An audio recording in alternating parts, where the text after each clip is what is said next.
Имам удоволствието и радостта да те поканя на благотворително събитие Вечерните зонта откровения с мен Веселка Йорданова, авторът на книгите от поредицата Решимост. Събитието се организира от Зонта клуб Варна и всяко дарение от входа в размер на 20 лева се предоставя на фонда за подкрепа на жени, жертва на насилие.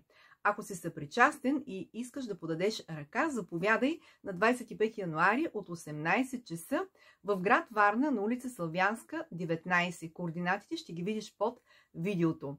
На срещата ще ти разкажа защо се отказах от своята успешна мениджърска кариера, напуснах работа, за да пиша своите книги. Ще ти разкажа още за своите провали и победи и как в крайна сметка успях да сбъдна мечтите си. Ще ти разкрия своята тайна рецепта на проявлението.